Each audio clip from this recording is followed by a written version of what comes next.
Assalamualaikum warahmatullahi wabarakatuh. Selamat datang semuanya di tutor video yang kedua di mata kuliah kinematika dan dinamika. Jadi kita nih sekarang lagi masuk ke bagian force, moment, sama free body diagram.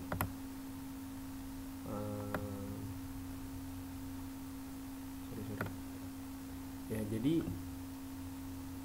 pada materi ini nih kita yang ngebahas materi-materi yang hampir sama kayak statur. Ya nggak jauh-jauh dari kita bikin free body diagram. Nah, ini apaan sih? Bentar, maaf. Apaan sih? Ya, maaf. Jadi di soal ini hampir sama kayak soal-soal statur. Jadi disuruh ngitung nih momen di sini nih ada berapa.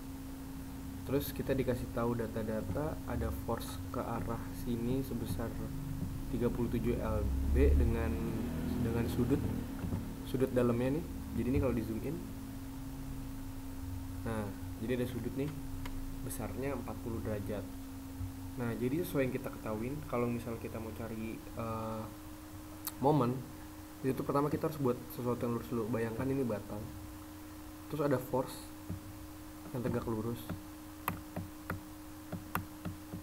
Nah ini kita baru bisa dapat besar momennya di sini berapa, itu baru bisa dapat gitu. Nah sedangkan di kasus ini masih nggak lurus kan, masih mencong lah. Kita mau buat jadi kayak gini nih. Nah jadi langkah-langkahnya apa aja sih yang harus kita lakuin? Nah, lalu pada kasus ini tuh nggak seperti kasus biasanya. Kalau tadi kan kasus yang gini kan ini cuma ada satu batangnya cuma ini aja, terus ada gaya. Jadi kita bisa langsung hitung dengan cara mengkalikan jumlah F dengan panjang L. Nah sedangkan di kasus ini beda. Kenapa beda?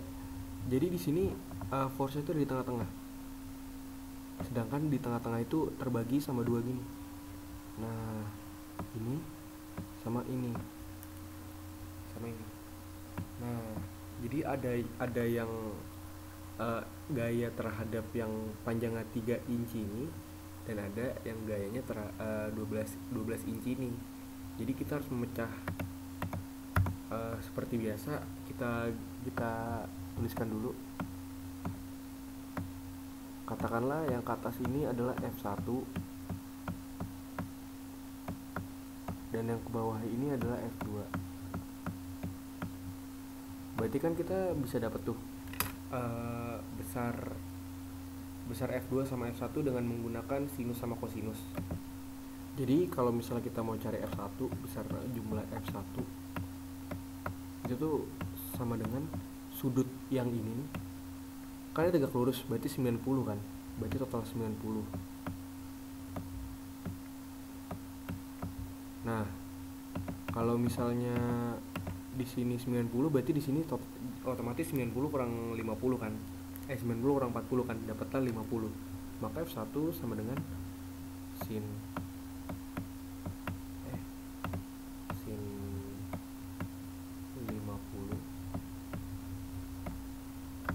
50 dikali sama panjang si ini.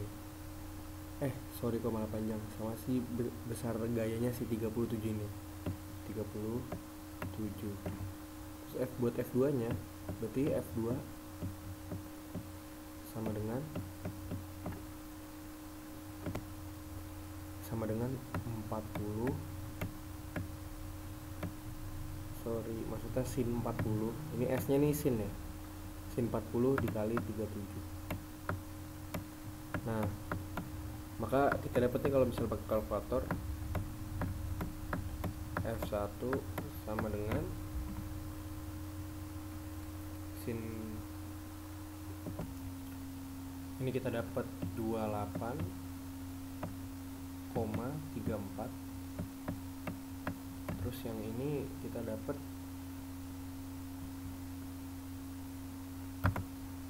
23,78. Jadi untuk memproyeksikan ini tuh ada banyak cara, banyak ajaran juga. Ini bisa juga kalau misalnya kita nggak mau pakai yang 50, bisa juga ini kita langsung pakai Yang untuk F1 nih pakai yang cos 40. Jadi kalau misalnya pakai yang ini tuh tinggal dikurangin aja. Tapi kalau misalnya mau pakai cara yang satu lagi, jadi misalnya ada suatu gaya, ini sumbu Y, ini sumbu X, lalu ada F ke arah ini, maka ketika si F ini diproyeksikan terhadap Y, FY, berarti FY itu berarti sama dengan sudut theta yang ini dikali, jadi sin theta, maaf salah, cos theta dikali sama F yang nempel sama ini sin. Itu bisa juga, bebas, jadi pakai cara masing-masing aja, terserah. Jadi bebas, jadi itu nggak terlalu berpengaruh, hasilnya pasti sama aja kok.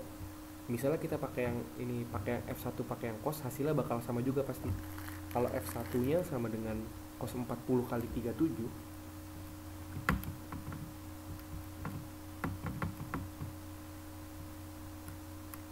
hasilnya pasti juga sama 28,34. Jadi nggak masalah kalian pakai cara yang lain.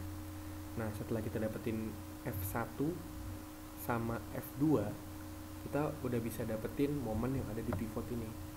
Nah, gimana caranya?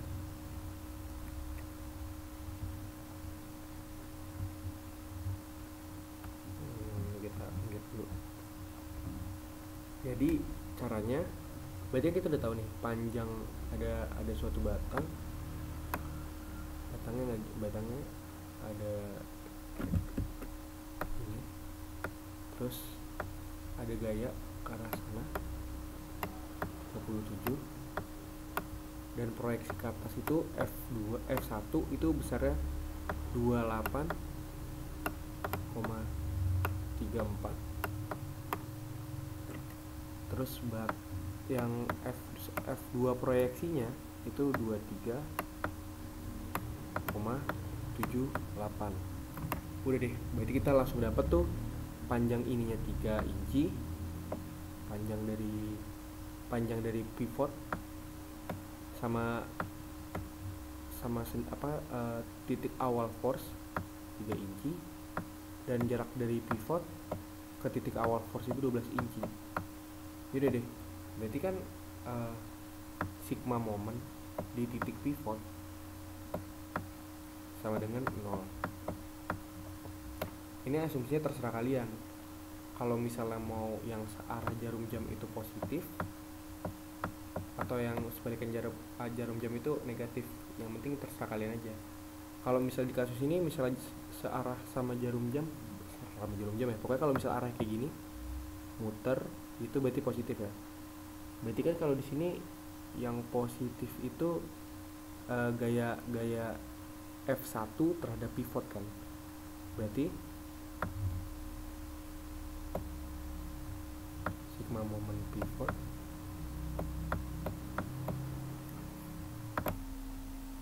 sigma moment ini momen ya, maaf M nya kecil, sama dengan positif 28,34 dikali sama panjangnya 12 dikurang kenapa? Karena kan berarti yang si arah F2 ini kan berarti muternya begini. Berarti muternya kebalikan kan? Makanya diminusin. Sesuai asumsi aja, terserah kalian asumsinya mau kayak gimana.